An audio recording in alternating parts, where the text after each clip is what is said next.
নমস্কার, আরও একটা গুরুত্বপূর্ণ আপডেট নিয়ে চলে এলাম। খুব গুরুত্বপূর্ণ ভিডিও চ্যানেলে ফার্স্ট টাইম দেখতে চ্যানেলটাকে সাবস্ক্রাইব করে বেল আইকনটা টিপে রাখতে হবে লেটেস্ট গুরুত্বপূর্ণ আপডেট পাওয়ার জন্য।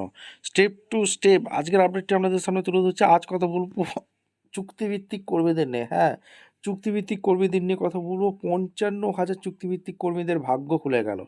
বেতন বৃদ্ধির রূপরেখা তৈরি হতে যাচ্ছে। কারা পাবেন, কত বাড়বে, সমস্ত কিছু বলে দেবো।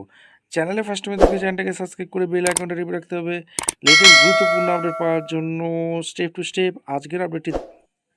এই প্রতিবেদনে পরিষ্কার বলছে, স্কুল ও কলেজের 55,000 চুক্তিভিত্তিক শিক্ষক শিক্ষার্থী কর্মীদের ভাগ্য খুলে গেল।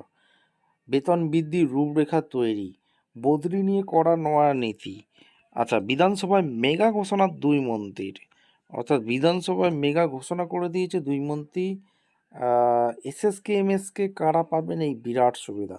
নিজস্ব প্রতিবেদনে বলছে, রাজ্যের স্কুল ও কলেজ কর্মরত চুক্তিভিত্তিক শিক্ষকর্মীদের ভাগ্য খুলে গেল জন্য এবার এক বিরাট স্বস্তিদায়ক খবর সামনে এলো। সম্প্রতি বিধানসভায় শিক্ষা বাজেটের জবাবি ভাষণে রাজ্যের উচ্চশিক্ষামন্ত্রী জগন্নাথ চট্টোপাধ্যায় মহাশয় এবং স্কুল শিক্ষামন্ত্রী দীপক বর্মন মহাশয় চুক্তিভিত্তিক কর্মীদের বেতন বৃদ্ধির বড় সড় আশ্বাস দিয়ে দিয়েছেন।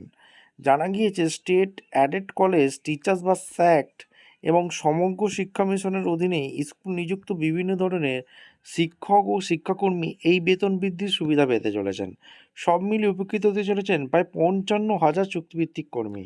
স্কুল শিক্ষামন্ত্রী জানিয়েছেন, ইতিমধ্যে 3,280 জন শিক্ষাবন্ধু, 21 জন স্পেশাল এডুকেটর, 2,174 জন সমগ্র শিক্ষা মিশনের কর্মী, 30,000 এসএসকে এবং 6,293 জন এমএসকে কর্মী সহ অন্যান্য চুক্তিভিত্তিক কর্মীদের বেতন বৃদ্ধির ফাইল অর্থ দপ্তরে পাঠানো হয়ে গেছে। প্রাথমিক সম্মতিও মিলে গেছে। তবে উচ্চশিক্ষামন্ত্রী স্পষ্ট করেছেন, যাদের মাস্টার ডিগ্রিতে 55% নম্বর সহ যথাযথ শিক্ষাগত যোগ্যতা রয়েছে তাদেরই বেতন বৃদ্ধি হবে। যাদের তা নেই তাদের যোগ্যতা বাড়ানোর সুযোগ দেওয়া হবে। অন্যদিকে শিক্ষকদের বদলি নিয়ে নয়া নীতির কথা ঘোষণা করা হয়েছে। অনুমোদিত পদের অন্তত 70% শিক্ষক না থাকলে সেই স্কুল থেকে কোনো বদলির আবেদন কার্যকর হবে না বলে কড়া বার্তা দেওয়া হয়েছে, যাতে গ্রামের স্কুলগুলো খালি না হয়ে পড়ে। আপনাদের মতামত অবশ্যই কমেন্ট করে জানাবেন। দেখা হচ্ছে কোনো পরবর্তী ভিডিও। ধন্যবাদ।